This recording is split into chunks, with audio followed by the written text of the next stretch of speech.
Corona విజృంభణతో IT tech రంగం అత్యధికంగా ప్రభావితమైంది. కంపెనీలకు కొత్త ప్రాజెక్టులు లేకపోవడంతో వ్యయ నియంత్రణలు తగ్గించడం కోసం ఉద్యోగుల తొలగింపును చేపట్టాయి. దాదాపు 2-3 ఏళ్ల పాటు ఈ ఉద్యోగాల ఉద్వాసన జోరుగా కొనసాగింది. ఈ లే ఆఫ్స్ లో లక్షల మంది ఉద్యోగాలు కోల్పోయారు. తాజాగా ప్రపంచ స్థాయి దిగ్గజ టెక్ కంపెనీ మైక్రోసాఫ్ట్ సైతం వేలాది మందిని ఇంటికి సాగనంపడానికి రెడీ అవుతోంది. అయితే మైక్రోసాఫ్ట్ భారీగా ఉద్యోగుల తొలగింపులకు రెడీ అయింది.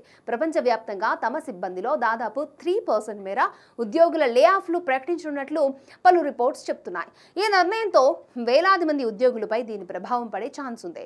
2023లో 10,000 మందిని తొలగించిన తర్వాత ఆ స్థాయిలో కోతలు పెడుతుండడం ఇది సెకండ్ టైం. కాగా గత ఏడాది జూన్ నాటికి మైక్రోసాఫ్ట్ దాని అనుబంధ సంస్థల్లో 2.28 లక్షల మంది ఎంప్లాయీస్ విధులు నిర్వహిస్తున్నారు. ఇక ఇప్పుడు అందులో నుంచి 3% వరకు అంటే దాదాపు 6,000 మెంబర్స్ ని తొలగించేందుకు ప్రణాళికలు రెడీ చేసినట్లు సమాచారం. ఇక మార్కెట్లో కంపెనీని ఉత్తమంగా తీర్చిదిద్దడానికి అవసరమైన సంస్థాగత మార్పులు చేపట్టేందుకు ఈ నిర్ణయం తీసుకున్నట్లుగా మైక్రోసాఫ్ట్ ప్రతినిధి ఒకరు చెప్పారు. మేనేజ్మెంట్ స్థాయిలను తగ్గించడం, కంపెనీ కార్యక్రమాలను క్రమబద్ధీకరించడమే తమ ముఖ్య లక్ష్యమన్నారు. కాగా మైక్రోసాఫ్ట్ తాజా నిర్ణయంతో మధ్యస్థ స్థాయిలోని మేనేజ్మెంట్ ఎంప్లాయీస్ పై ఎక్కువ ఎఫెక్ట్ పడే ఛాన్స్ ఉందని ఒక అంచనా. మరోవైపు ఈ ఏడాది జాన్లో పనితీరు ఆధారంగా మరికొంతమందిని మైక్రోసాఫ్ట్ సంస్థ తొలగించడం గమనార్హం. ఇక ఇప్పుడు చేపడుతున్న లేఆఫ్లకు ఉద్యోగుల పనితీరుకు ఎలాంటి సంబంధం లేదని కంపెనీ వర్గాలు పేర్కొన్నట్లు తెలుస్తోంది.